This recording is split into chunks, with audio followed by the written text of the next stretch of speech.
Hello and welcome. Before the screams, before the fear, there was only one thing: perfection. My name is Maya Vance, and this is the story of how my fairy tale marriage was designed to destroy me, all while sitting in the most expensive restaurant in the city. If you're watching, let me know what city you're listening from in the comments. The air in the obsidian room felt like liquid gold, thick, warm, and scented with impossibly expensive things. At the city's newest, most exclusive restaurant, every detail was a testament to status, from the polished black volcanic rock obsidian imported for the bar to the hushed reverence of the staff.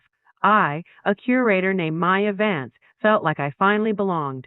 Across the mahogany table sat my husband, Julian Thorne. The word, even after 3 weeks, still sounded like a dream. Julian, all distinguished silver streaks in his dark hair and whiskey-colored eyes, was the epitome of effortless power. He was everything I hadn't had since my parents passed: stability, protection, and a deep intellectual connection to my world of art.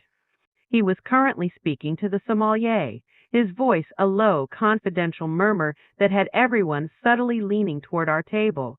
He wasn't loud, but he commanded attention. That was Julian's genius: subtle, magnetic control. He was the anchor I never knew I needed after the financial struggles of keeping my independent gallery, The Canvas, afloat. He seemed to appreciate not just the art I curated, but the struggle and legacy behind it, particularly the rare, privately held glimmer of hope painting, the last great inheritance from my father. "Why so quiet tonight, my gorgeous curator?" Julian asked, turning his focus back to me. His hand, warm and strong, slid across the table to cover mine, a gesture that was both possessive and reassuring. I chuckled, taking a slow, appreciative sip of the crisp Sauvignon Blanc he'd ordered. "I'm just looking at you, Julian, and realizing how unbelievable this all is. It's too good to be true." "No, you are the miracle," he countered, his eyes radiating a heat that made me forget the surrounding room. He spoke about his mother, Senator Victoria Thorne, a woman of composed authority and immense financial power. She had instantly embraced me, offering a powerful, maternal affection I desperately missed. He said she was already planning our future in the new apartment he'd purchased, urging him to finalize the paperwork that would merge our lives and, crucially, our assets. I had signed all the prenuptial disclosure documents he'd placed in front of me weeks ago. It was standard for a man of his standing, and I didn't hesitate. I trusted him completely. Just as the waiter delivered our appetizers, Julian's custom-tailored jacket pocket vibrated. He pulled out his expensive phone, glanced at the display, and a faint, fleeting shadow, a flicker of pure, unprofessional annoyance crossed his face. It was gone in an instant. "Forgive me, darling," he said, standing up with a practiced, seamless grace. That's business. Incredibly persistent investors demanding an immediate answer. "I'll be in the lounge for precisely 2 minutes.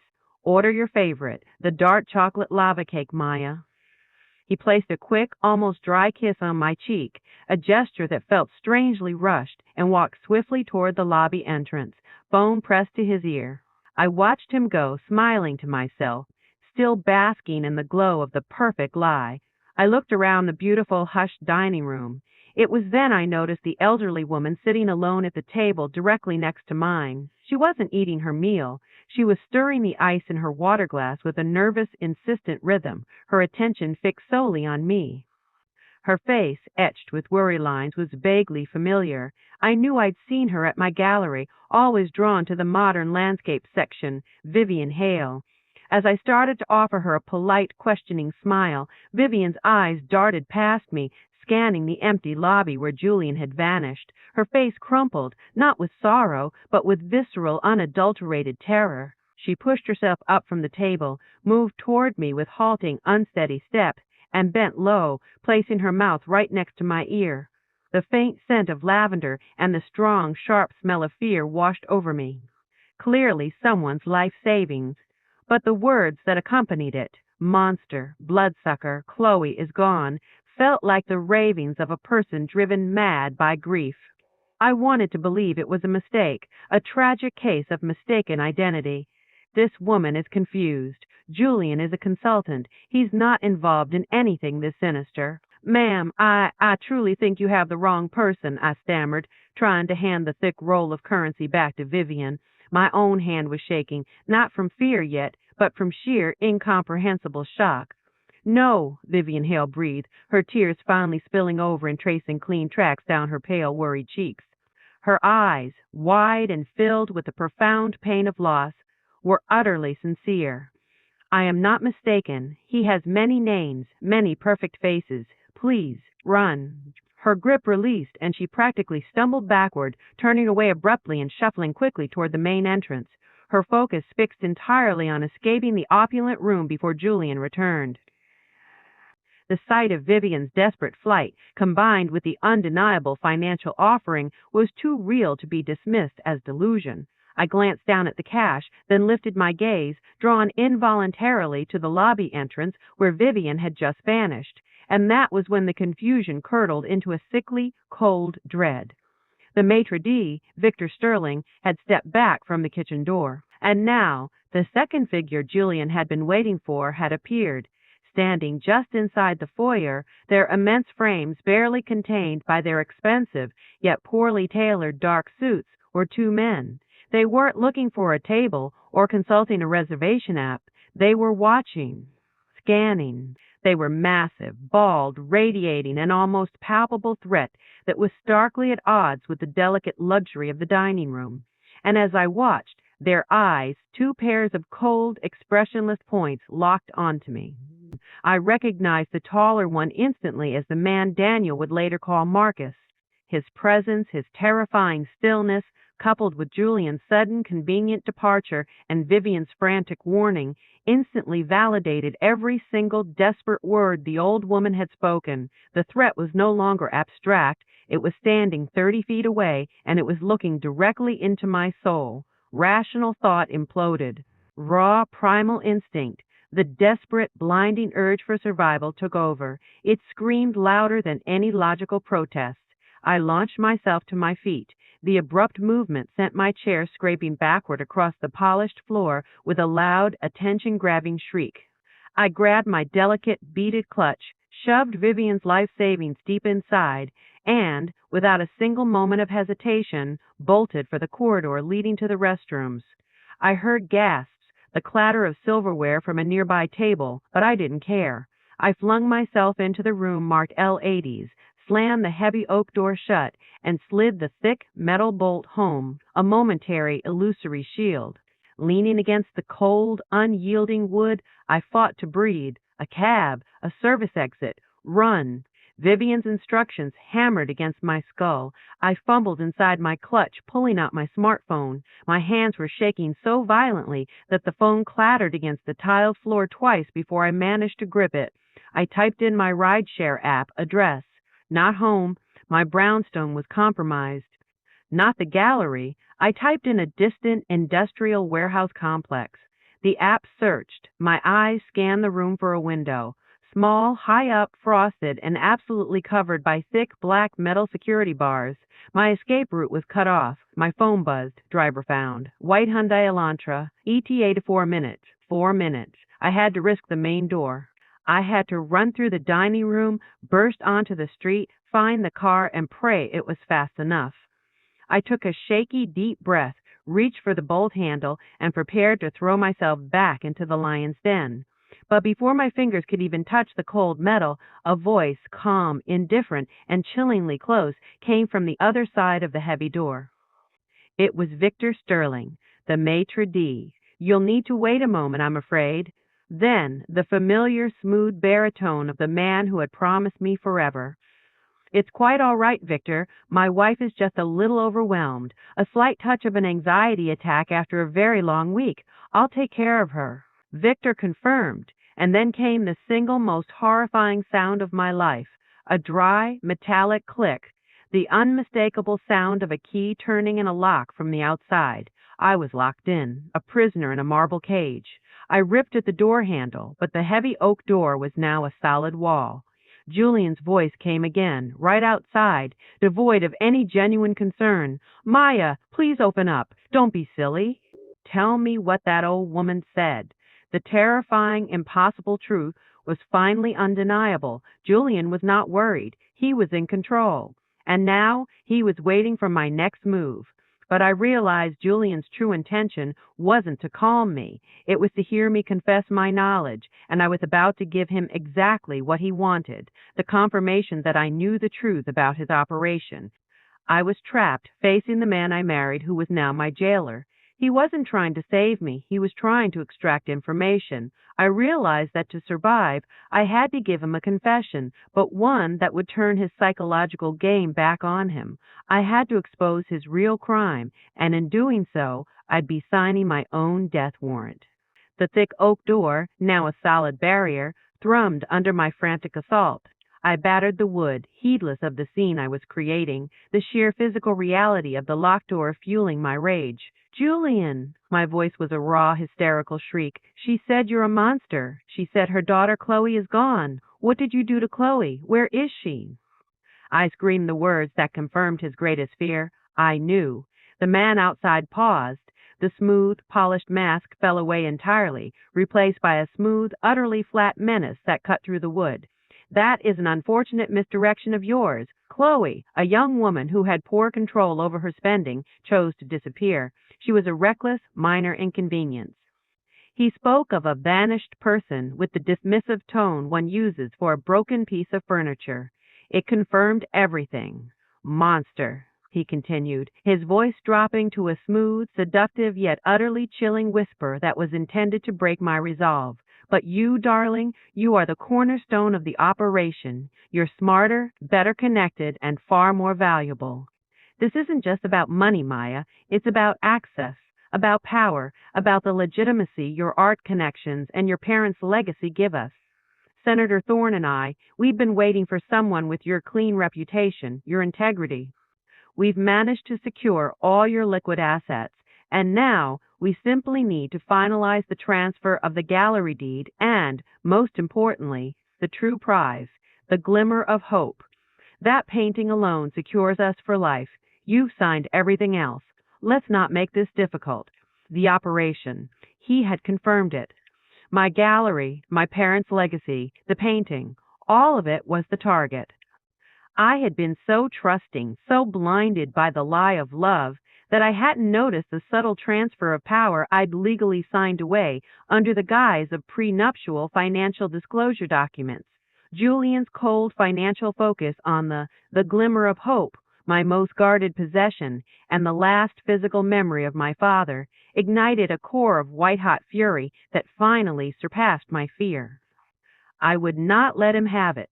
I realized the money, Vivian's desperate, panicked warning, was my only physical advantage. I pulled the thick stack of bills from my clutch. I didn't have time to call anyone else. I had to create a distraction and an escape route simultaneously.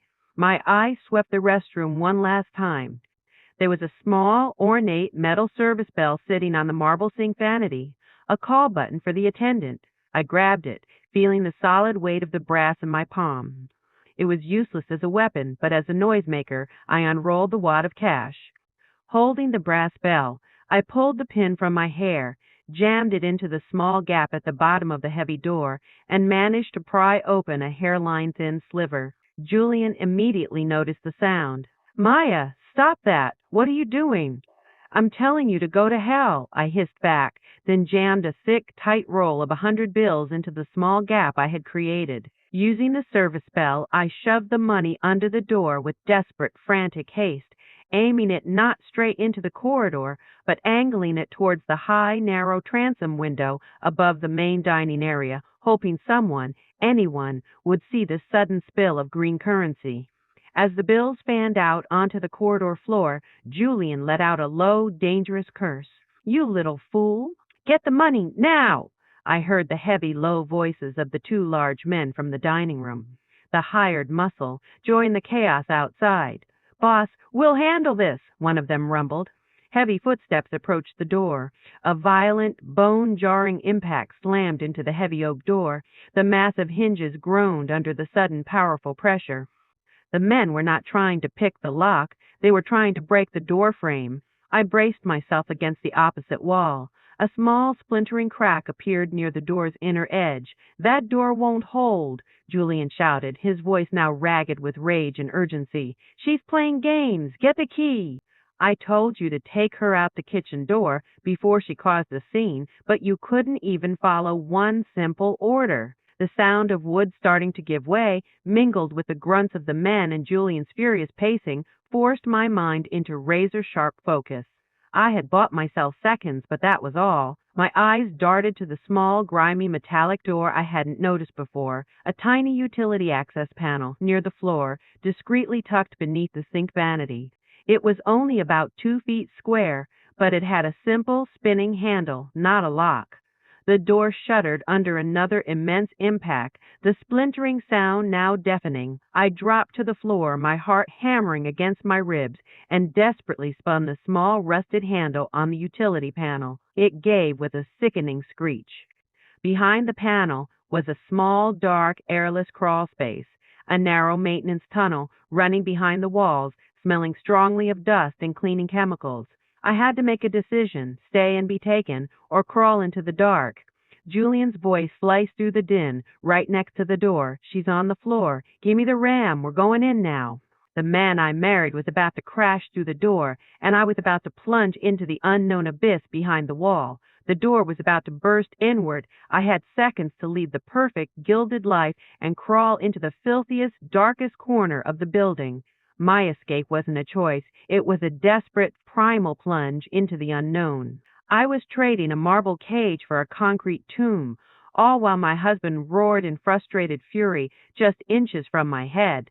"I didn't think," I reacted. The splintering shriek of wood outside was the only catalyst I needed. I didn't have time for fear of the dark or the unknown. Only the stark, blinding certainty that the space behind the wall was safer than the space inside the gilded prison. I shoved the brass service bell I had been clutching deep into the dark gap, creating a small, echoing clang, a final sound to mark my departure. I dropped to my knees, flattened myself against the cold marble floor, and squeezed through the square opening head first. The transition was violent and immediate. I plunged from the brightly lit, perfumed air of the luxury restroom into a cramped, pitch-black space thick with the scent of mildew, concrete dust, and a sharp industrial cleaner. The rough concrete of the floor scraped painfully against my silk dress and the skin of my arms, but I barely registered it. I was in a space maybe 2 feet high, forced to crawl on my elbows and knees. Crawl. Keep going. Behind me, the sound of the restroom door finally gave way. The lock groaned, the remaining wood splintered, and the heavy door was thrust violently inward, slamming against the marble wall with a catastrophic crash. "She's not here. She's gone." Julian's voice, now raw and guttural with uncontrolled fury, roared into the small maintenance void through the open panel. "Where did she go, Victor? Where is the other exit?" "Mr. Thorne, that utility space is only for the plumbing access." "It's a dead end, sir." Victor Sterling, the maitre d', responded, his usual calm veneer shattered. I lay flat on my belly, holding my breath, feeling the hot, anxious breath of the men rushing past the small opening I had just slipped through. Julian's expensive leather shoe suddenly appeared in the small square of light, kicking wildly at the dark entrance. He didn't see me. He only saw the empty, dark hole. His frustration was a palpable physical thing. I could practically feel the heat of his rage emanating from the opening. "Then she must have gone out the main door. You fools, why didn't you see her? Get outside now." "The two of you split up. One goes east, one goes west. Victor, call the driver pool. Find out who has that white Elantra and terminate the ride." Julian's voice was the sound of a man watching his $1,000,000 scheme dissolve into the air. He was a man of control, and chaos was his enemy. I waited for what felt like an eternity, counting the beats of my frantic heart, until the heavy footsteps and the frenzied, desperate shouting finally retreated from the restroom and burst back into the main dining room. I pushed myself forward, my hands blindly exploring the narrow tunnel. It wasn't a dead end. I felt a slight bend, an upward incline, and the sound of air conditioning machinery vibrating faintly nearby. the telltale signs of a service passage running behind the main kitchen walls. My hands encountered a loose, frayed electrical cable and a PVC pipe, but I kept crawling, driven by the memory of Julian's dead eyes and the casual mention of Chloe's disappearance. After maybe 40 feet, the crawl space opened up slightly. I could almost sit up on my knees. Ahead, I saw a faint, pale line of light, an exit. It was another small access door, likely leading into the main service hallway of the Obsidian Room's massive stainless steel kitchen. I reached the door, pushing against it with my shoulder. It was unlatched. I eased myself out slowly, collapsing onto the greasy, black and white tiled kitchen floor behind a massive industrial refrigerator unit. I was covered in dust. My silk dress was ripped at the shoulder, and my expensive dinner shoes were ruined, but I was out.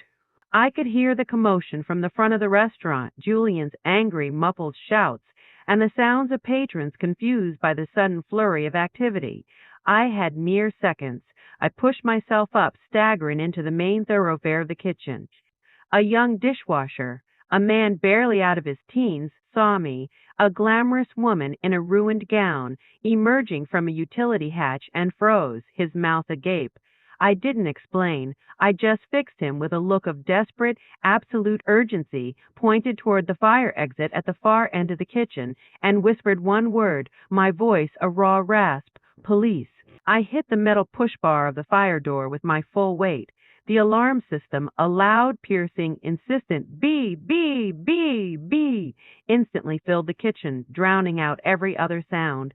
The emergency exit door slammed shut behind me, plunging me into the cold, damp stench of a city alleyway piled high with black industrial bins and cardboard. The sound of the alarm was fading, but I was suddenly not alone. Crouching low by a dumpster, his massive silhouette barely visible in the weak light, was one of Julian's hired men. He had anticipated my escape route and was waiting. Before I could turn and run back into the kitchen, the man, Marcus, stood up, blocking the alley's only exit, his face brutal and emotionless. You shouldn't have done that, Mrs. Thorne. He started advancing, and I knew that if I didn't find a way out of this new trap, Chloe would not be the only vanished woman. I was trapped in a filthy alleyway, facing a man built for brutal violence. My only hope was to weaponize the environment around me and pray that the ride Julian had tried to cancel would still be waiting. It was a close-quarters fight for my life that led to a frantic escape, and the realization that someone else was running the board, leaving me breadcrumbs in the dark. The massive, brute figure of Marcus stood between me and the open street, his eyes glinting in the sickly yellow security light. The raw, guttling beep, beep, beep, beep, beep of the fire alarm from the kitchen door was a double-edged sword, a beacon drawing attention, but also a shroud of chaos that might conceal my next move. You really made a mess of things, Mrs. Thorne, Marcus said, his voice a low, gravelly drone that lacked any trace of emotion. He took a slow, deliberate step, his shadow lengthening toward me. Boss is very upset. Come back inside quietly, and we can all pretend this never happened. Don't come near me, I warned, my voice surprisingly steady despite the violent tremor running through my body. My gaze darted desperately around the narrow space. The alley was a concrete canyon, sealed at the far end by a 10-foot chain-link fence topped with barbed wire. My only way out was past Marcus and toward the street. My eye settled on the ground. The area around the dumpsters was wet, slicked with grease and soapy runoff from the kitchen. It was hazardous footing. It was my only chance.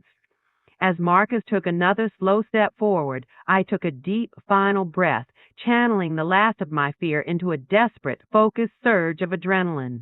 I reached down, grabbed a handful of wet, discarded cardboard that had been stacked carelessly beside a metal recycling bin, and hurled the soggy, foul-smelling mess directly at the thug's face.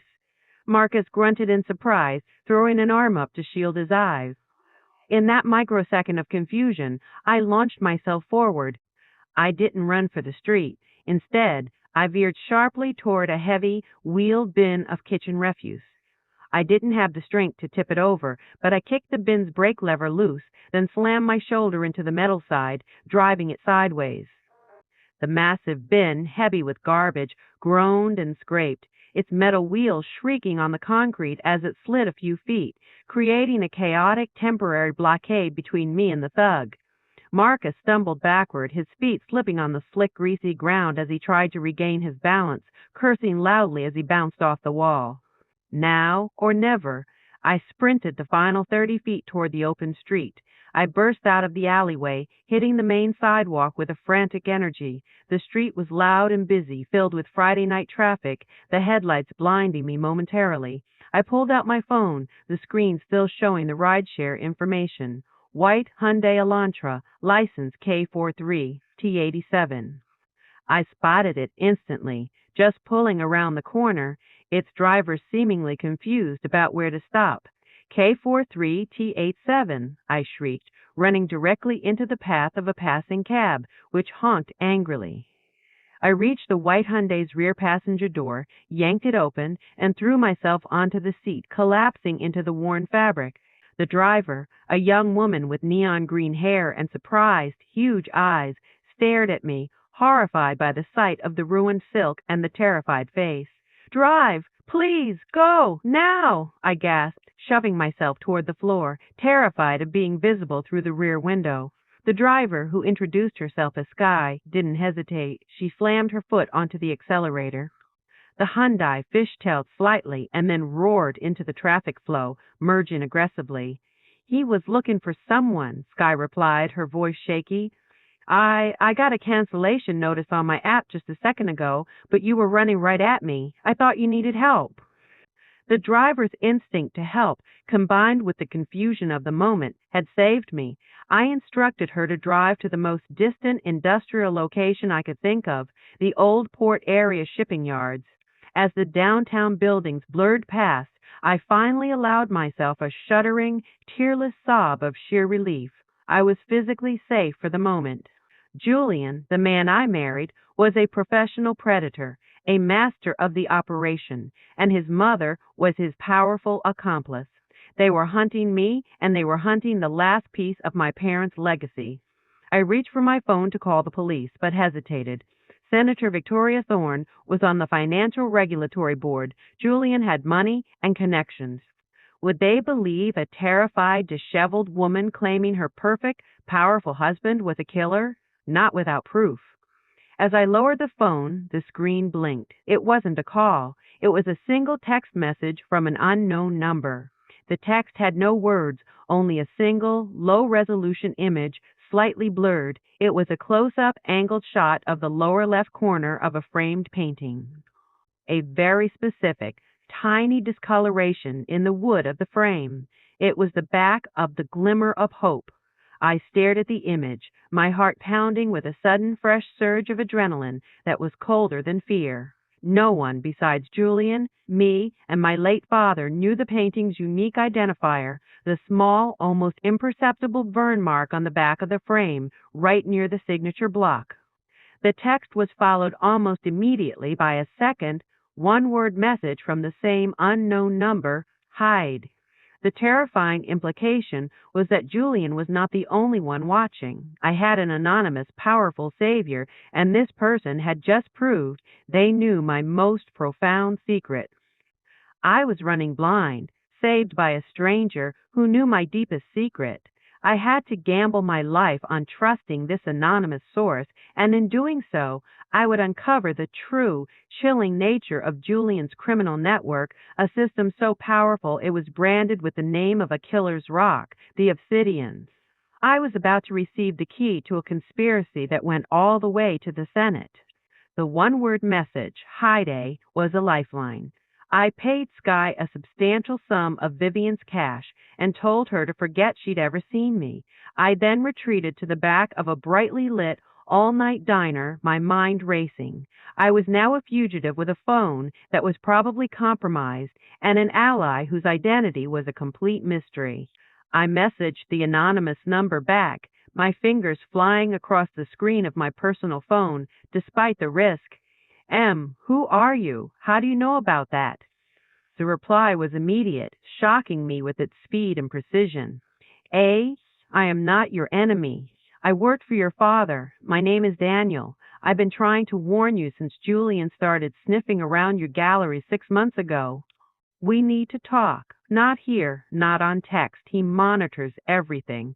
The realization was staggering. My father, who had been an international art restorer and curator, was a cautious man. He had systems in place I never knew existed. Daniel was one of them. How is that possible? Julian isn't tech savvy. His mother is the one with connections. Victoria Thorne created a ghost company that handles security for every major wealth management firm in the city, including the one Julian pretends to work for. Her reach is massive. He doesn't need to be tech savvy. He has a team. They call themselves the Obsidians. Sharp, glossy, and deadly. We have to assume your phone is compromised. Do you have access to a burner phone or a laptop with a new secure email? I looked at my surroundings. I had nothing but cash. No. I have cash, but I don't have time. He'll be at the canvas soon. Too late. I told you he's ahead of you. Julian's man Marcus is already staking out the gallery entrance. He's waiting for you to walk into the trap. The only thing they need is the final code to open the vault. A wave of despair washed over me. The gallery, my home base, was now a dead end. The painting was still inside, the only thing of value I had left. Then the painting is lost. The vault is biometrically secured. No. Your father and I built that vault together. It has a bypass. It's a fail-safe only we knew about. You have the key. It's not physical. The key? What key? The glimmer of hope. It's the only painting in the gallery that your father used a secret secondary title for. He called it the Memory, and the numerical equivalent of that word, translated through the ancient Aramaic gematria cipher your father loved, is the vault code. Only one person has the cipher key, Vivian Hale. The connection hit me with stunning force. Vivian, the terrified, crying woman from the restaurant, was not just a victim. She was the key to unlocking everything, the vital link between Julian's past con and my present escape. Vivian and her daughter Chloe were victims of an earlier iteration of Julian's scheme years ago. I only found Vivian today, hours before the dinner, and gave her a mission: get you the money and give you the cipher key. Did she give you anything besides the cash? A note? A tiny USB? I closed my eyes, replaying the frantic scene in the restaurant. The money, the terror, the wad of cash. I hadn't noticed anything else. But then I remembered the rubber band holding the bills together. It wasn't a cheap office band. It was thick, clear, and felt stiff, almost like plastic. I immediately went to the restroom and, using the light, carefully removed the bills from the stiff, clear band. I stretched the band, feeling the slight thickness. It wasn't just rubber. It was a thin, clear, folded piece of microfilm encased in rubberized plastic. It was the key. I found it. It's a tiny strip of clear film. Good. That's the gematria cipher key. Now, listen closely. This is your only move. Go to a secure private room, a hotel, a library, somewhere Julian's cameras aren't, decode the vault numbers, and get that painting. I've left something waiting for you at a safe spot, the Old Town Records office, second floor washroom window, right side. Inside, there's a small, heavy obsidian box. It contains your new phone, laptop, and a package of documents. Take nothing else. You have 3 hours until Julian finds a way to open that vault without the code. Don't disappoint your father. My 3 hours were counting down, and I was about to collect the next piece of the puzzle, a dark, silent box that bore the signature of my enemies. I was headed for a secret exchange, gambling everything on an anonymous ally named Daniel. The package was waiting inside a government building, a box carved from the same volcanic rock that branded Julian's lethal operation, Obsidian. This wasn't just a delivery, it was a test, and inside I would find the two things Julian feared most, a sophisticated escape plan and the ghost of his past. The cab ride to the Old Town Records office felt impossibly slow, a crawl through the city's deserted back streets that mirrored the frantic pace of my heart. I kept the microfilm, the gematria cipher key, pressed tightly between my fingers, its stiff, tiny edges a painful, grounding reminder of my mission. I still didn't trust Daniel completely. He was too connected to my father's secrets, but he had provided the only path to saving my father's legacy. I paid the driver and stepped onto the damp, cobbled sidewalk of Old Town, a district known for its antiquated architecture and sparse nighttime activity. The records office was a formidable gray stone building that looked less like a municipal archive and more like a fortress. Its windows were dark, its presence imposing. I rounded the back of the building, my senses heightened to every shadow, every sound. I found the service entrance alley. It was quiet here, sealed off from the main street. I looked up, my gaze scanning the second-floor windows. They were tall and narrow, framed in ancient, peeling white paint. On the right side, just as Daniel had specified, I saw the window. It was slightly ajar, barely perceptible, but a small, dark gap existed between the sash and the frame. To reach it, I needed elevation. A large, green electrical utility box was mounted directly beneath the window.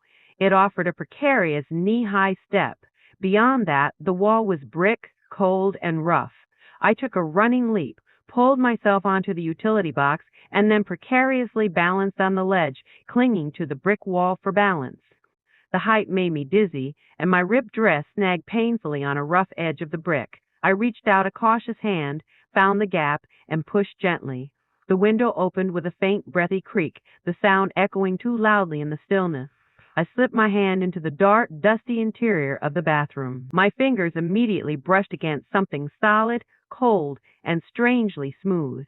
I wrapped my fingers around it and pulled it out carefully. It was a box, maybe 8 inches long, carved from a single piece of polished obsidian. The black, glassy, volcanic rock Julian's restaurant was named after. The coincidence was too precise to be random. The Obsidian Room. The Obsidian Box. A chilling realization dawned. Daniel was not just a former associate. He was intimately aware of the psychological themes Julian and Victoria Thorne used to brand their operations. The Obsidians, they were calling themselves. A beautiful glass-like exterior concealing a razor-sharp cutting edge. I examined the box. It was a masterpiece of lethal craftsmanship. There were no visible seams, no latch, no hinge. It was a puzzle box, designed to protect its contents from anyone who didn't know the secret. I ran my fingers across the surface, searching for a flaw. I remembered my father teaching me how to open antique cases by applying precise, specific pressure to hidden points. I pressed lightly on the top panel, then the side. Nothing. Then I felt it, a minute indent near the top edge, just large enough for a fingertip. I pressed the indent with my thumb and simultaneously pushed upward with my index finger along the base. The obsidian box opened silently, smoothly, without a single click. The top panel slid back, revealing the contents nestled inside, a new, untraceable burner phone already powered on. A small, military-grade encrypted laptop. A thick manila envelope sealed with red wax containing a single word stamped on the wax, CHLOE. The sight of Chloe's name sent a fresh surge of determination through me. This wasn't just about a painting anymore. It was about exposing a predator and finding a vanished woman. I immediately set my compromised smartphone aside, powering it off completely. I picked up the burner phone. Daniel had already texted me. Did you get it? Find the file on the laptop named The Key. Use the film strip to decode the number. I opened the laptop and located the file.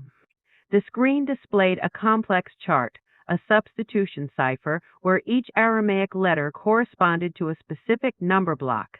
I then placed the microfilm strip, the cipher key, directly onto the screen. It was small, perfectly sized to overlay a specific row on the gematria chart, and when aligned, the film highlighted a sequence of 5 distinct numbers within the chart.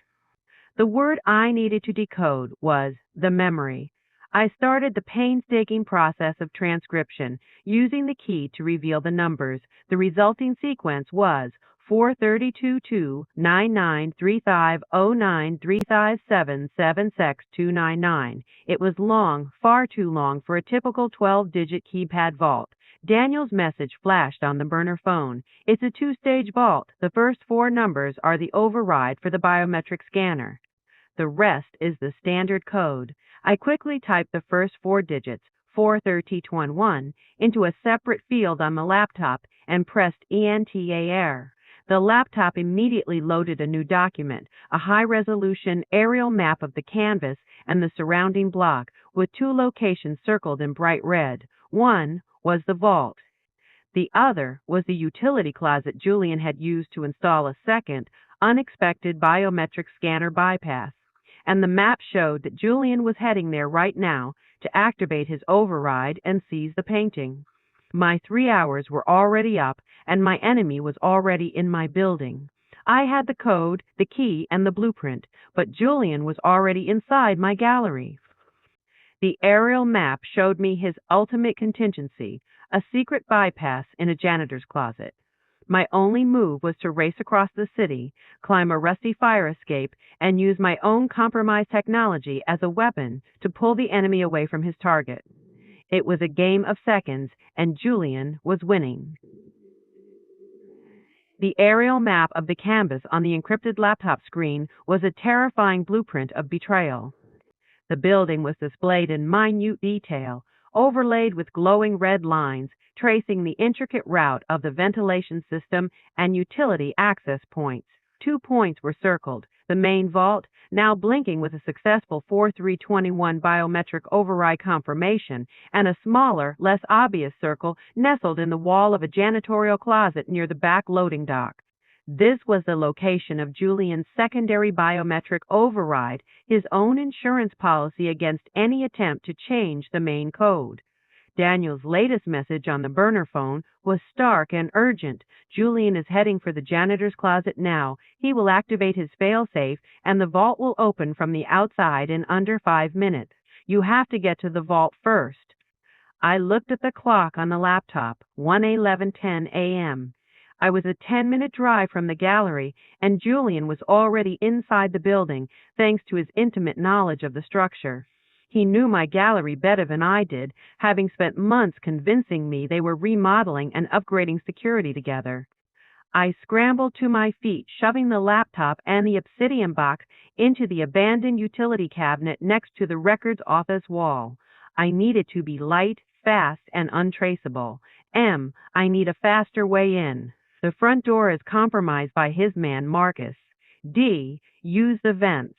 Your father and I installed a rarely used access panel on the roof for maintenance. It connects directly to the storage room near the vault. Coordinates sent. A new message popped up on the burner phone. Coordinates attacked. I hailed the first passing cab. The canvas gallery. I'll pay double if you don't use your meter and take the fastest route. I spent the entire frantic drive reviewing the vault code 432U and 93CV77 7CCC7 7C299 3F77 7C7 7CC299. I repeated it aloud, burning the numbers into my memory. The first four were the biometric override for the keypad. The remaining 14 digits were the numerical sequence, the memory. The cab screeched to a halt half a block from the canvas. The gallery stood like a dark, silent monument to my former life. I could see a man, a dark, bulky shadow, loitering across the street in the deep shadows of an abandoned storefront. It had to be Julian's enforcer, Marcus. I stayed low, paid the driver, and hurried toward the alleyway that ran along the side of the gallery, leading to the loading dock. I had to get to the roof. I found the metal fire escape that snaked up the back wall. It was old, rusty, and loud, but I had no choice. I started the ascent, the metal shrieking with every step under my weight, a terrible, high-pitched noise that seemed to broadcast my location to the entire city. My hands gripped the cold, rusty railings, my strength fueled entirely by fear and rage. I finally reached the roof, stumbling over the tarred surface. The city wind hit me cold and biting. The roof was vast and flat, covered with HVAC units and ventilation shafts. I found the coordinates on my phone and located the access panel Daniel had mentioned, a small, square, metal hatch bolted flush to the roof near the central AC unit. It was secured with a heavy, rusted lock, the kind that required a unique key. Daniel, the hatch is locked. D. I know. Julian installed the lock 2 months ago. You don't have time to pick it. You need a distraction now. What do you mean? D. Julian is already in the janitor's closet. He's trying to upload his override now. Make him think you're still on the street. Do you still have your old compromised phone? I reached into my pocket. My beautiful, expensive smartphone that Julian had probably gifted me. It was a listening device, a tracking device, a weapon against me. D. Turn it on. Wait 60 seconds. Then throw it as hard as you can into the alley below. Make sure it hits the dumpster with a loud crash. I understood instantly. Julian and his team would be tracking the phone's reactivation, believing I was still on the run near the records office, or worse, that I had decided to make a dash for the front door directly into Marcus's waiting trap. The sudden change in location followed by the crash would make them think I'd been spotted by Marcus and was trying to destroy the evidence. It would pull Julian away from the janitor's closet. I powered on the phone. The screen glowed to life, connecting instantly to the nearest cell tower and to Julian's surveillance network. I waited, counting the slow, agonizing seconds until it established a clear, traceable signal. 58, 59, 60. I hurled the phone over the edge of the roof. Rehook, part 8. End, crash, Vertisexweshers, Crulian Avelia. The sound of the phone hitting the heavy metal dumpster in the alleyway below echoed loudly, followed by the distant sound of muffled, rapid footsteps.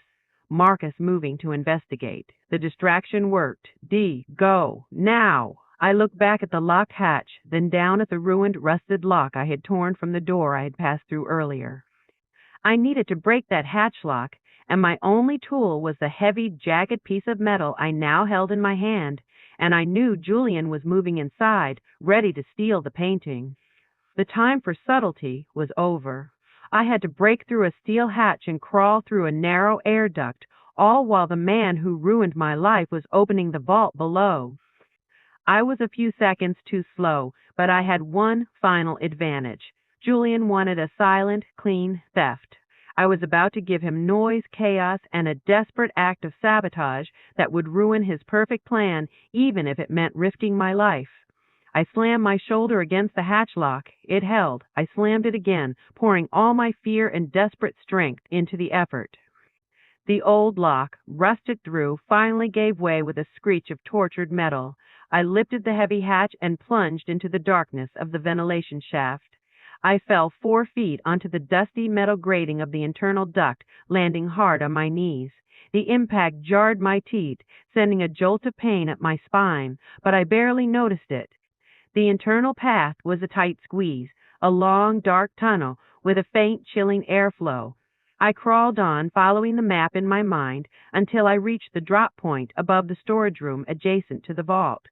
I found the grate. It was held by 4 small screws. I didn't have a screwdriver. I didn't have time. Suddenly, from the main floor below me, in the quiet of the vault room, I heard the smooth, terrifying sound of Julian's voice, now clearly audible through the metal grate. There you are, my beautiful glimmer of hope. We have been waiting a very long time for you. Just a few more seconds, and you are all mine. He was in the room. He had used the failsafe in the janitor's closet. The chilling, mechanized whirring of the vault door override was the sound of my world collapsing a second time. It signaled the delicate, reinforced steel mechanisms were unlocking, retracting, and preparing to grant Julian unfettered access to the painting. I had maybe 15 seconds before the heavy door would slide open. I looked down at the twisted, jagged piece of metal in my hand, the remnant of the broken lock from the roof hatch. It was heavy, rough, and sharp. It wasn't a precision tool, but it was the only tool I had. I inserted the sharpest, most protruding point of the lock fragment into the slot of the nearest screw head on the ventilation grate. I gritted my teeth, bracing my arms against the narrow metal walls of the duct, and twisted. The screw resisted, then squealed in protest. I twisted harder, my fingers flipping on the oily metal. The sound of my frantic scratching was agonizingly loud in the confined space, but it was thankfully masked by the escalating clunk wire of the vault's massive locking system grinding into its final phase. One screw. It spun free, dropping with a tiny, lost tink onto the carpeted floor below. Julian's voice, "There we go, just the last panel, 2 screws." I tore at the second one, fighting the rust, the angle, and the sheer desperation. My skin ripped on the jagged metal, and warm, sticky blood immediately coated the lock fragment. It didn't matter. 3 screws. The grate was loose, vibrating under the force of the vault door opening. Julian's voice, closer, elated. "Hello, you beauty. It's time to come home." The final screw was the hardest. It was lodged tightly in the corner. I used both hands, leveraging my body against the duct wall. I wrenched the metal fragment, twisting my body until the old screw finally snapped off at the head, leaving the stub still in the wood. The grate was free. I didn't try to lift it. I just kicked it downward with my foot, drawing my weight against the opening. The metal grate swung down and crashed onto a stack of canvases below with a loud, reverberating bam. I swung myself into the opening. I hung by my fingertips for a split second, then released my grip, dropping heavily onto a pile of stretched linen frames, sending them cascading to the floor with a terrifying clatter. I stumbled to my feet. I was in a small, cramped storage area, but the open door to the main vault room was just 10 feet away. Julian was standing in the vault room, his back to me, silhouetted by the intense security lighting inside the massive, now open vault. He was focused entirely on the priceless painting, which was mounted on the back wall. He hadn't heard my entrance over the chaos of the vault and the fire alarm that was still faintly audible from the street. He was reaching into his jacket, not for the painting, but for a small, portable camera to document the moment, the final piece of evidence for his mother, Victoria. This was my only chance. I launched myself out of the storage room and into the vault. "Julian!" "Stop!" I screamed, my voice hoarse and raw. Julian spun around, his expression transitioning instantly from smug triumph to savage rage. "You! How?" Before he could finish the sentence, I was upon him. I slammed my bloody, improvised tool, the jagged piece of rusted metal from the lock, directly onto the vault's keypad, the main override panel on the wall.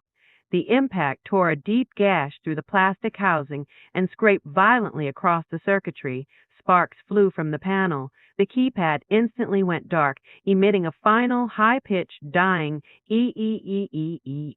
The override was short-circuited. Julian stared at the ruined keypad, then at the blood on my hands, his face contorted in a silent scream of fury. "You just cost us everything!" He roared, shoving me hard against the steel door. But before he could launch his attack, the heavy, muffled sound of movement from the next room intensified. The fire extinguisher powder was dissipating, and Marcus, Julian's savage enforcer, was emerging from the chemical fog, guided by Julian's scream, ready to join the fight. I had just destroyed Julian's perfect escape route, and now I was trapped in a steel vault room with him and his enraged enforcer. The air was thick with chemical dust, and I was seconds from being overpowered. I knew the only way to win this fight was to weaponize chaos itself, turning the small room into a battleground where only the most desperate would survive. Julian's roar of frustration echoed off the steel walls of the vault room. He looked from the destroyed keypad to the jagged wound on my hand, then back to the adjacent storage room where the sounds of heavy movement intensified. Marcus, massive and breathing heavily, was recovering from the blast of fire extinguisher powder. The battle had escalated from a strategic race to a brutal, close-quarters confrontation. Julian, his entire frame rigid with uncontrolled fury, pointed at Marcus. "Marcus, take her down! The painting is still locked in the wall. We have to disable the manual lock and access the override panel from the outside." I was facing a fight on 2 fronts, but the sight of Julian's naked desperation solidified my resolve. I was no longer fighting for the abstract notion of my life. I was fighting for Chloe, for Vivian, and for my father's legacy. I wasn't leaving until I had the evidence. I didn't wait for Julian and Marcus to coordinate their attack. My eyes scanned the small vault room. The only things of consequence were the ruined keypad, the massive steel door behind me, and an industrial-sized fire extinguisher mounted on the wall near the emergency air vent. As Julian took a step toward me, I lunged for the fire extinguisher. I ripped it from its bracket, the heavy metal cylinder a clumsy but effective weapon. The cold weight of it was a momentary comfort. Julian stopped short, recognizing the danger. "Don't be stupid, Maya. Put that down." I ignored him. I pointed the nozzle not at him, but at the narrow, dark doorway leading to the storage room where Marcus was advancing. Marcus, a man built for brutal close-quarters combat, paused for a fraction of a second, his confidence wavering at the sight of the chemical weapon. That fraction was all I needed. I squeezed the handle of the extinguisher. A pressurized, suffocating cloud of fine, white chemical powder erupted from the nozzle. I swept the stream across the storage room entrance and aimed it directly at Marcus's face. The powder blinded him instantly. Marcus roared, a wounded, animalistic sound, staggering backward, clutching his eyes, choking violently on the dry chemical dust. He stumbled against the metal shelving units, sending a cascade of documents and spare frames crashing down around him. He was neutralized, but only temporarily. Julian seized the opportunity. My attention was split between him and the blinded thug. He charged forward, closing the distance in a few massive strides. "You're done," he spat, tackling me around the waist. The heavy extinguisher clattered to the floor, venting a final cloud of powder as Julian slammed Maya against the cold, unyielding wall of the inner vault. The impact drove the air from my lungs. Julian pinned me against the wall, his hands locking around my throat. The lack of oxygen brought an immediate dizzying darkness. "You signed the papers. We owned everything. You could have been rich, famous. Now you're just a liability," he hissed, his face inches from mine, the whiskey-colored eyes replaced by 2 points of venomous, concentrated hatred. I clawed desperately at his wrists, the strength draining from my arms. I could feel the black spots beginning to dance at the edges of my vision. But even as the life began to fade, my desperate fingers found the small, sharp, jagged piece of metal, the broken lock fragment still clenched in my other hand. With a final, desperate surge of adrenaline, I brought my hand up. I didn't stab him. I slammed the rusted, razor-sharp edge of the metal across Julian's bare forearm, right over the prominent, pulsing vein just above his wrist. Julian let out a sharp, choking cry of pure pain and surprise, instantly releasing my throat. Blood-warm, sticky, and shockingly red spurted from the sudden deep gash. He staggered backward, clutching his profusely bleeding arm, his eyes wide with disbelief at the depth of my resistance. I dropped to my knees, gulping in air, the taste of dry chemical dust burning my throat. Julian was backing away, terror replacing rage as he realized the severity of his injury. He was no fighter. He was a con artist who relied on his mother's power and his hired muscle. Without his control, he was pathetic.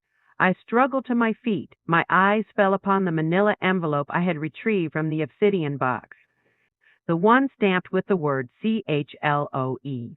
Julian was staggering toward the outer door, desperately trying to manipulate the manual wheel to open it and escape the small, bloody chamber.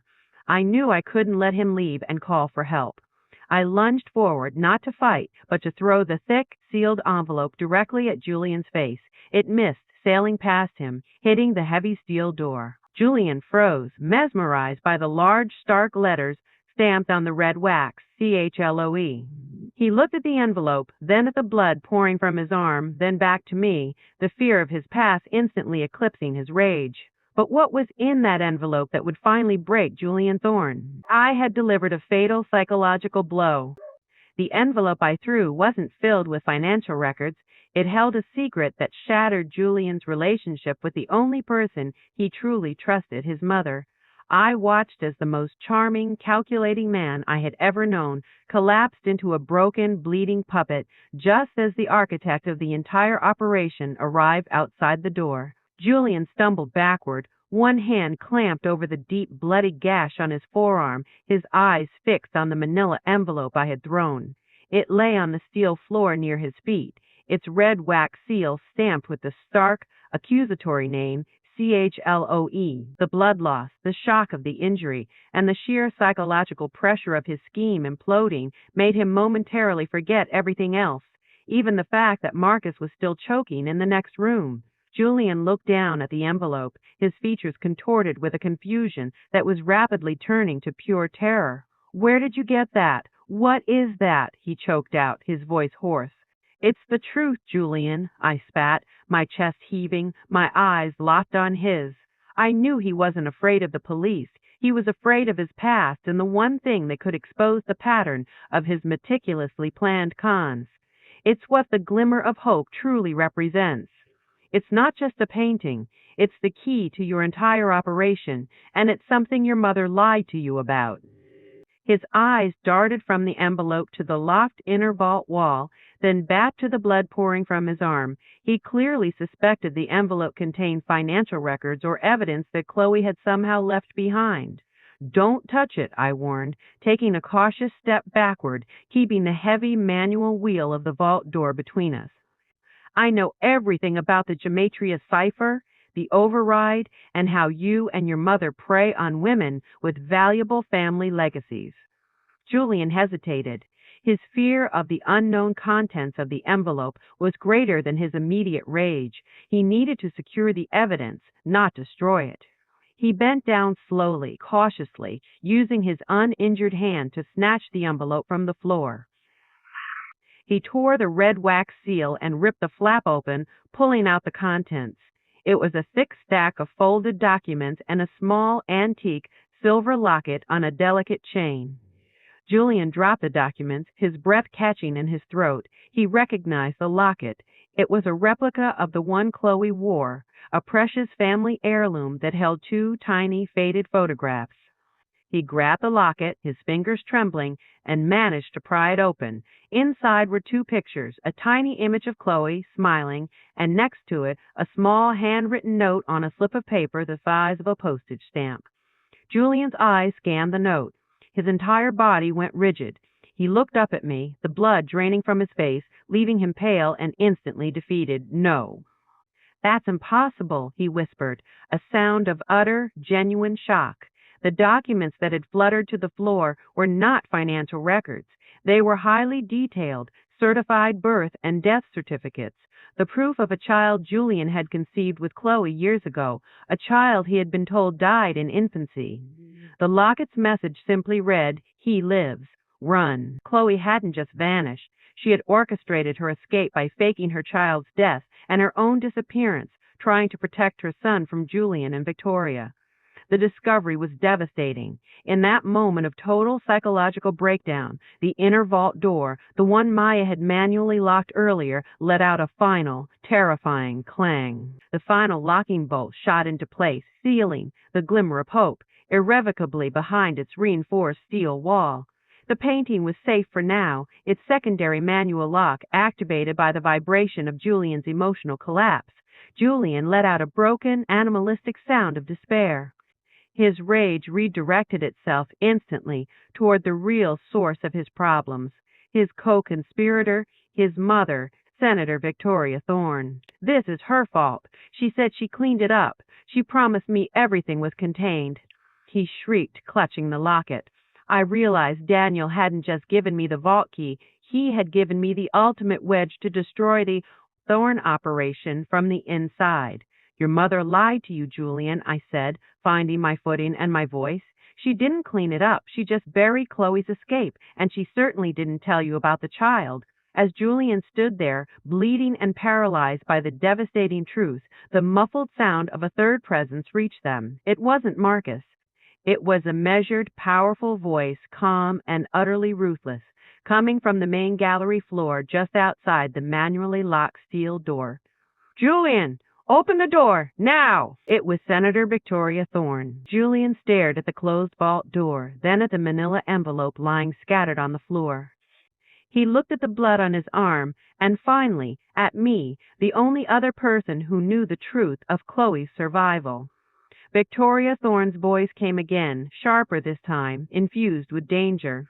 "You have 15 seconds, Julian, before I call the fire department with an anonymous tip about a suspicious gas leak, and they cut this door open."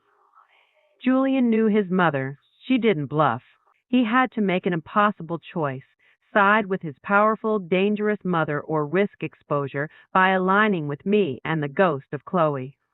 Julian Thorne was nothing more than a broken weapon in the hands of a true mastermind. His mother's arrival meant the game had moved past theft. It was now an elimination. I was trapped between two killers, and the only way out was to convince Julian that his own mother was about to make him the scapegoat for all of her crimes. I was about to use my father's greatest failsafe to call in an international authority.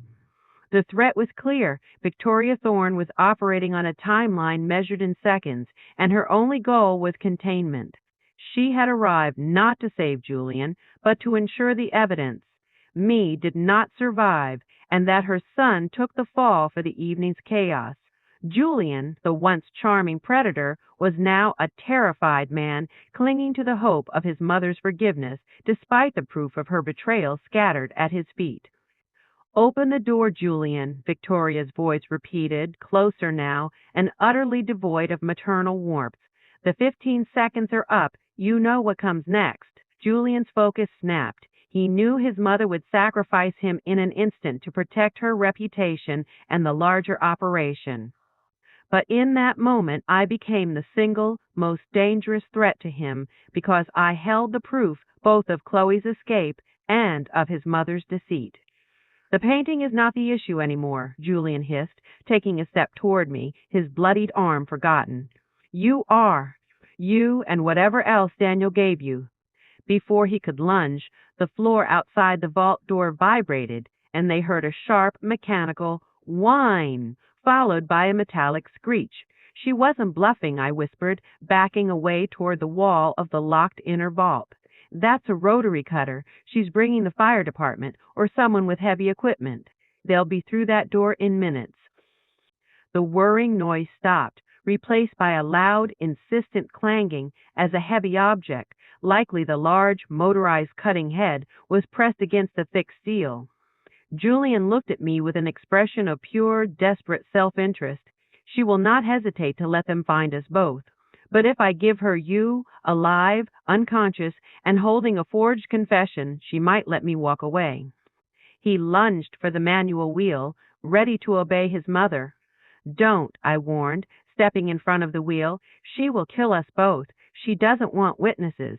She needs the cipher, the painting, and an open investigation to pin on someone else. I have the proof she lied about Chloe. That proof is your only leverage." Julian made his choice. Instead of turning the wheel, he slumped against the door, putting his weight against it as a barrier. "I won't open it," Julian shouted toward the door, his voice cracking.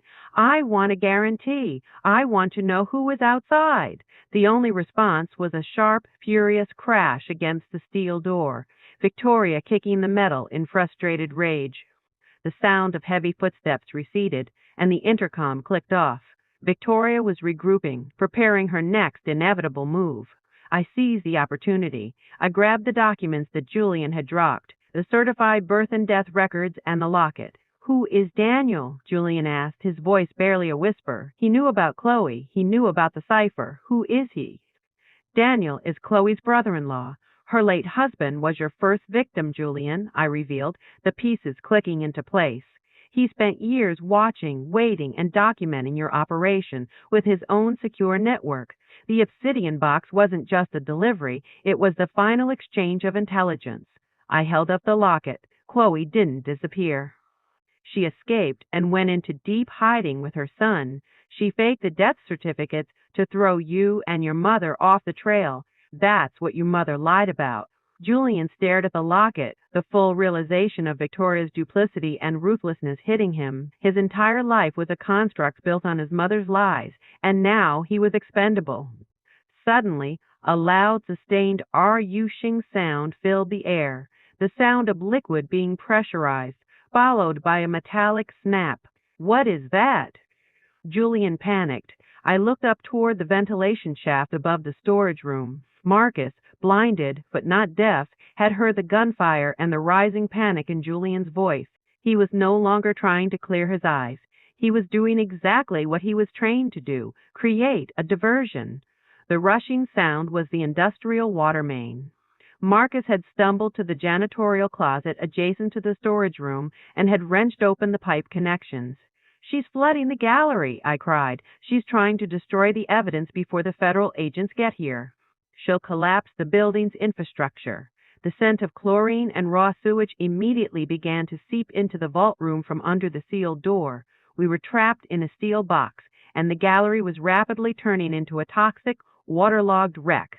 Julian looked from the floor, where the water was beginning to bubble under the door seam, to me, then back to the cipher in my hand. He knew I wouldn't open the door. I knew he couldn't survive the flood. The vault's high-frequency alarm, the one I had triggered by sealing the inner chamber, was already ringing in my ears. I knew I had to give Victoria a lie that was so massive, so terrifying, that she would stop cutting through the door and run. I had to convince her that her own victory was flawed, and that the only remaining way to get the evidence was not by cutting the door, but by accessing the painting itself.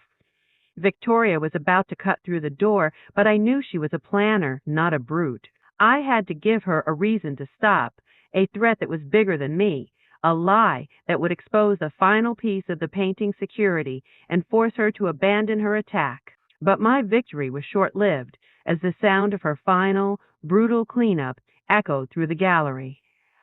The water was rapidly pooling on the floor, the metallic stink of sewage and chlorine mixing with the residual smell of chemical dust. The situation was dire. Julian was slumped against the door, defeated but alive. Victoria was silent on the other side, no doubt strategizing how to breach the door without getting blood on her hands. I had to assume the intercom was still active.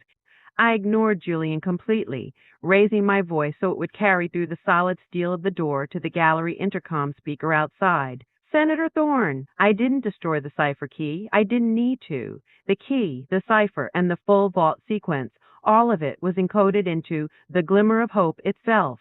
I knew this was the ultimate lie. The cipher was on the microfilm, the key was the locket, and the code was based on my father's language. But Victoria Thorne knew the painting was the only physical object that Julian failed to secure. "The painting is the only thing that matters, Senator," I shouted, the lie making me feel momentarily invincible.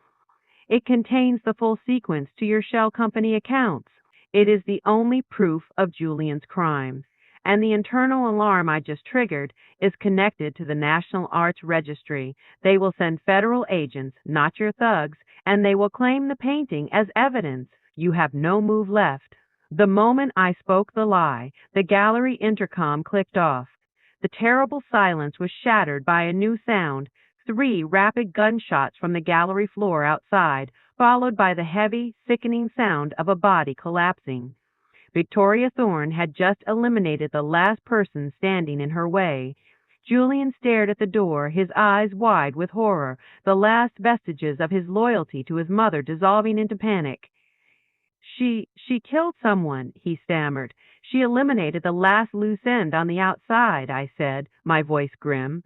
"And now she's coming for the one on the inside. She knew my bluff was aimed at the painting. She needs to secure that evidence before the feds arrive." I grabbed the burner phone from my pocket. Daniel, Victoria is outside. Julian is cornered. What is the end game? D, we are out of time. She's destroying the building to cover her tracks. The painting is worthless if the building collapses. We have to open the inner vault, get the proof, and get out. But the code is 19 digits. We need a clean surface and time to decipher the key on the microfilm. We need to go back to the source, the glimmer of hope itself. I looked at Julian, then at the magnetic plate he had just ripped the keypad from. He was right. We had to access the inner chamber. Julian stumbled to the dead keypad Julian had ruined. He frantically ripped the shredded housing and broken wires completely away, exposing the thick structural wall behind. The painting is worthless if the building collapses. We have to open the inner vault, get the proof, and get out, Julian cried, his voice hysterical. But the keypad is dead. You don't need a keypad, Julian, I yelled over the sound of the rising water, which was now sloshing on the floor. The key to everything is always hidden in plain sight. Victoria Thorne uses the obsidian theme to hide her operations. The only way into the inner chamber outside of the electronic sequence is with the one thing Julian already had but never looked at. I pointed to the wall. The entire front panel was designed by my father to be removed, I whispered. It was never secured by bolts. It was held by simple magnetic force. Julian rushed over and together, we ripped the remaining pieces of the keypad housing away, exposing a small, circular, metallic port hidden deep within the wall structure. A key cylinder! It's a physical lock! Julian exclaimed, scrambling to find something to fit the intricate, five-pronged opening. He looked at his hand, then at the envelope I had retrieved for him. The key wasn't physical, it was an object of sentimental value. Julian stared at the tiny silver locket from Chloe, then at the small, perfect five-pronged lock opening. He finally understood. The locket, it's not a key. The prongs, he knew exactly how to use the locket to open the final lock. He took the silver locket, pressed the chain into the lock opening, and with a quiet, sickening snap, the chain broke. But the head of the locket was perfectly seated in the lock. Julian turned it. The sound of the inner vault door beginning to retract was drowned out by a deafening roar as the ceiling of the gallery above them finally gave way, and the first massive torrent of water, sewage, and debris crashed into the room where Marcus lay, heading straight for the steel vault door. The ceiling had collapsed. The entire gallery was turning into a toxic, waterlogged tomb. We were minutes from drowning, but the key to the inner vault was finally turning. We had breached the final barrier, only to find the last true secret. The location of the ultimate evidence was hidden behind the painting itself. This was the moment of truth, the climax of the obsidian operation, and only one of us would walk away with the proof. The ceiling of the adjacent storage room had completely given way. The roar was terrifying, a raw sound of structural failure. The initial wave of murky, chemical-laced water crashed into the outer vault door with the force of a battering ram, rocking the heavy steel structure.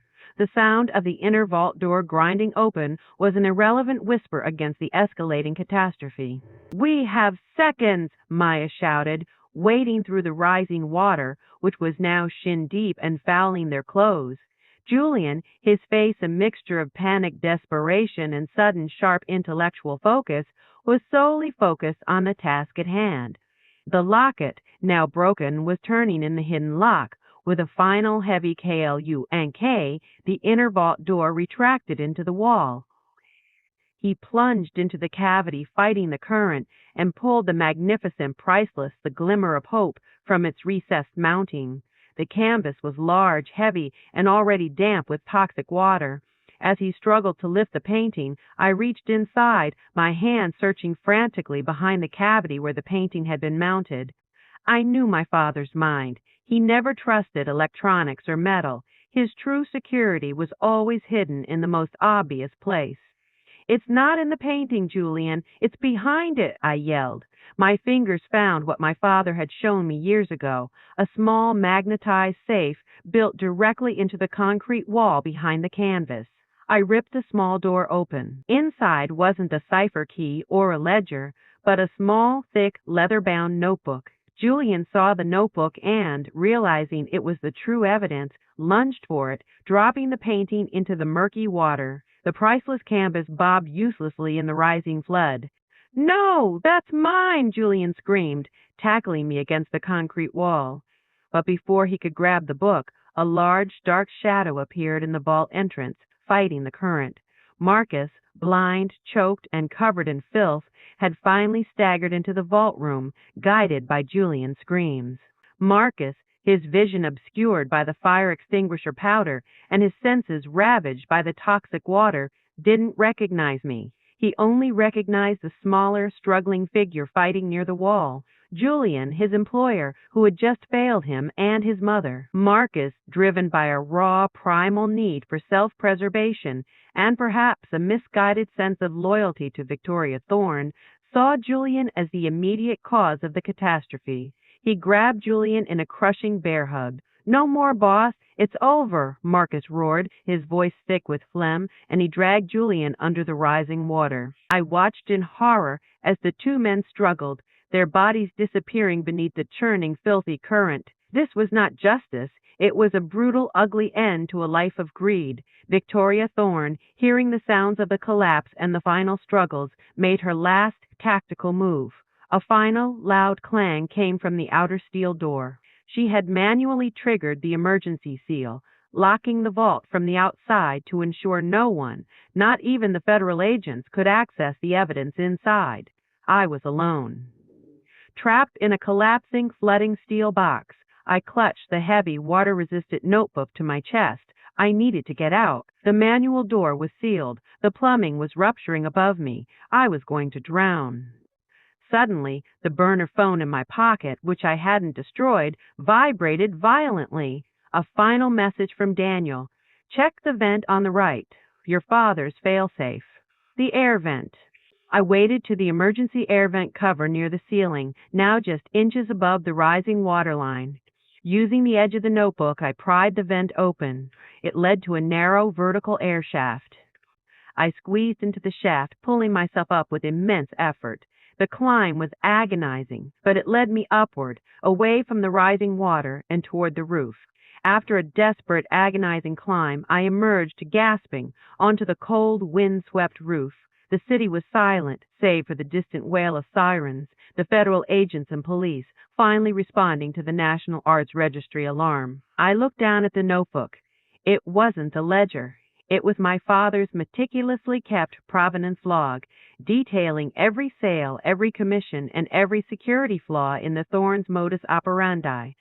The final pages detailed the financial shell company Victoria Thorne used to launder money and bribe regulators. This was the irrefutable evidence. I had retrieved the truth, but the war was far from over. I was standing on the roof of my ruined gallery, watching the sirens arrive, holding the physical proof that could bring down a United States senator. Julian was gone, but the architect of the Obsidians had escaped. The chaos had allowed her to move faster than the law, and I realized my true task wasn't to testify, but to continue the fight on my father's terms outside the system. I looked down at the provenance log. It was the truth, a thick, water-resistant, leather-bound book that my father had maintained for 2 decades.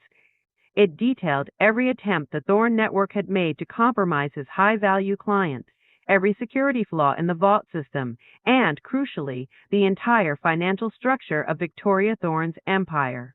The final pages detailed the ghost company, Obsidian Holdings, LLC, the same one Daniel had warned me about, used to launder money and bribe regulators.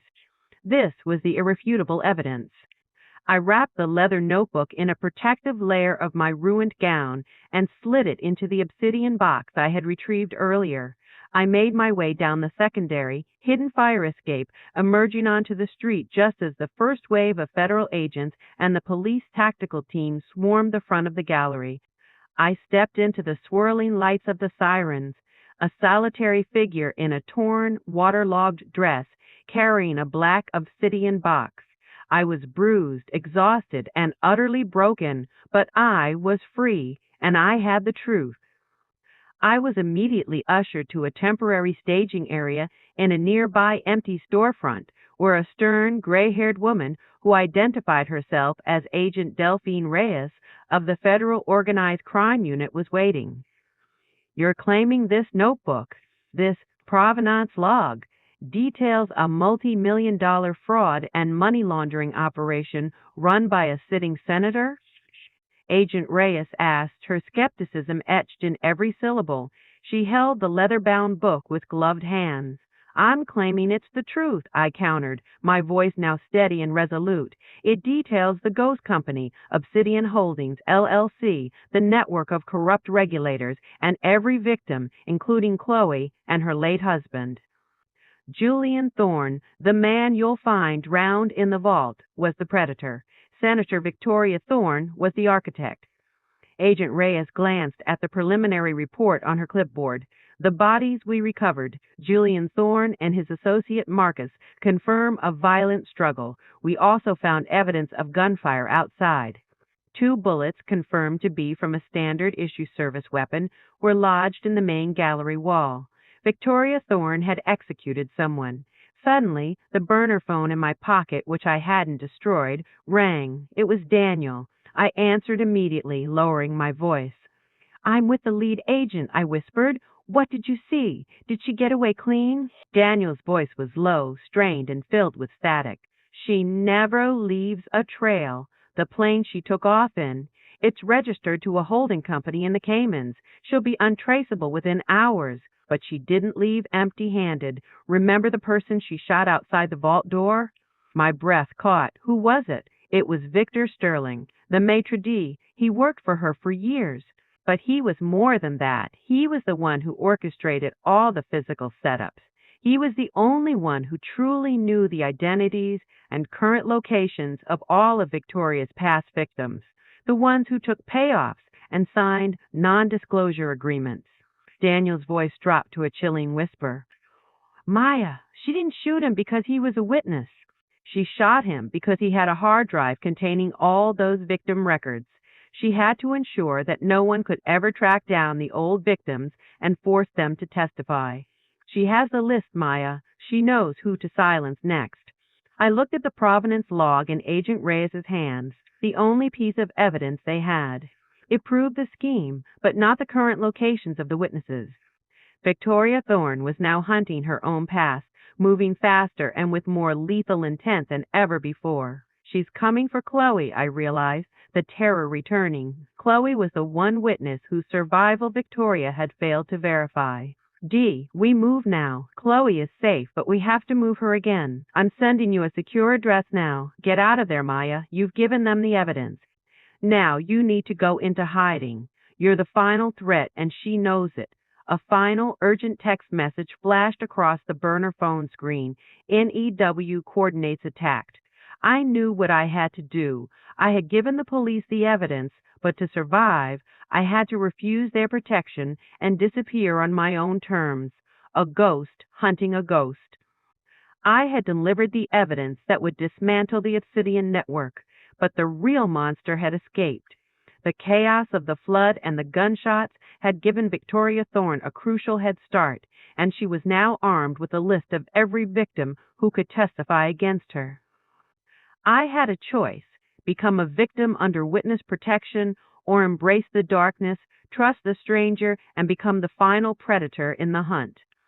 I looked up at Agent Reyes, who was now meticulously examining the pages of the provenance log. The agent looked tired, but her expression had changed from skepticism to grim recognition. The weight of the evidence was beginning to sink in. "This is big, Miss Vance," Agent Reyes said, closing the book. "This is a federal case. You are now officially under witness protection. We will arrange transport, secure housing, and a new identity immediately." My heart hammered against my ribs. I knew instinctively that I couldn't accept. Victoria Thorne's network was too deep, too wide, reaching into every corner of the city's bureaucracy and even national systems, thanks to her position on the Financial Regulatory Board. Julian himself had boasted about the reach of their security ghost company. Witness protection would be a cage designed by her own people. "I can't be protected here," I said, my eyes fixed on the new coordinates on my burner phone. I had to disappear on my own terms. Victoria Thorne knows my face, my life, and my past. She will anticipate any official channel. She will know exactly where you put me. I have to disappear on my own terms. I need to go dark. Agent Reyes gave me a look that was equal parts pity and warning. "You are an amateur, Ms. Vance. If you walk out of this perimeter, you are making yourself a target for a woman who just proved she's willing to execute witnesses in cold blood."